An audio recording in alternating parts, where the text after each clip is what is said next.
소헌왕후의 극락왕생을 염원하며 만들어진 한글 대장경 석보상절을 연구해온 정진원 교수가 신간 석보상절 훈민정음 조선 대장경의 길을 열다를 발간했습니다.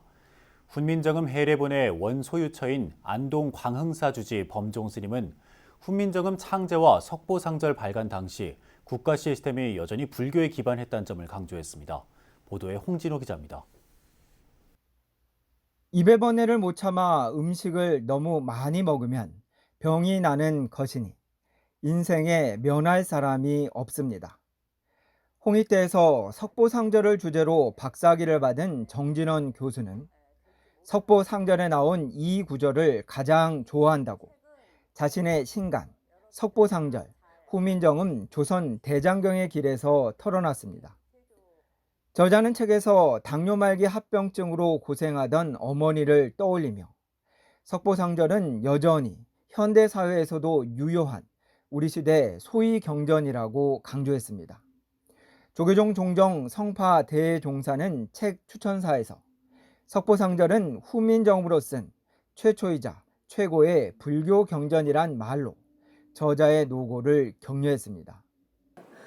무엇보다도 저는 이제 병에 대해서 굉장히 감명을 받았는데, 입의 번뇌를 참지 못해서 일어나는 것이 병이다라고 해요. 입의 번뇌. 그러니까 우리 지금 현대인의 그 생활습관병, 당뇨든 암이든 전부 다 생활습관의 병이라고 하지 않습니까? 그게 다 무엇 때문입니까? 과식 때문 아닙니까? 입의 그 탐욕을 참지 못해서 일어나는 것. 석보상절은 후민정음 반포 10개월 만에 24권이 나왔고 곧이어 세종대왕이 이를 토대로 600수에 가까운 월인 청강지곡을 지었습니다. 이후 왕위에 오른 세조는 월인 청강지곡의 월인과 석보상절의 석보를 합친 한글대장경 월인 석보를 즉위 5년 만인 1459년에 간행했습니다. 조계종 사회부장 등을 역임한 범종 스님은 방대한 석보상절의 발간은 후민정음 반포 이전부터 한글 사용이 상당히 보편화됐다는 점을 시사한다고 밝혔습니다.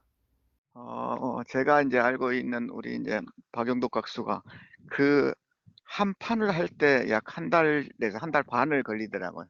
그러면 24권을 다 한다는 것은 거의 불가능한 일이라고 나는 이렇게 봅니다. 그 이전에 한글도 쓰고 있었던 것이고, 그걸 가지고 정립한 게 이제 세종대왕이고, 한글로 이제 번역된 우리 언어된 석보상절이 이제 최초 언어된 거라고 하지만 그 이전에도 어느 정도는 이제 하고 있지 않았을까 이런 생각을 하고 있지. 특히 범종 스님은 세종대왕 즉위 시점은 불교국가였던 고려가 망한 후 약 40년이 지난 때였다며 당시까지 왕사 등 불교국가의 시스템이 바뀌지는 않았다고 주장했습니다. 이어 국가가 바뀌었다고 역사 문화가 단절되는 것은 아니라며 후민정음 창제와 보급의 주역은 불교였고 성리학이 완전히 정착한 것은 그로부터 200년이 지난 뒤였다고 강조했습니다.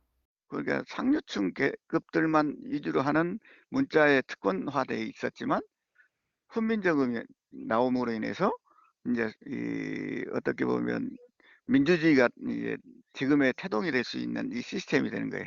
네. 이제 그게 뭐냐면 백성들한테 가르친 일들이 바로 정음으로 가르치는데, 정음이라는 건 소리만 할 정음이 아닌 철학과 사상이 정립돼서 백성들한테 가르치는 일들이란 말이에요. 그래서 네. 이제 그게 불교적인 시스템이기도 하고 이제 이 유교적인 것도 이제 들어가기도 하지만, 우리 글로 쓰여진 최초이자 최고의 불교 경전인 석보상절에 대한 지속적인 연구가 후민정음 창제와 보급 당시 불교 시스템이 여전했음을 알리는 계기가 될 수 있을지 주목됩니다.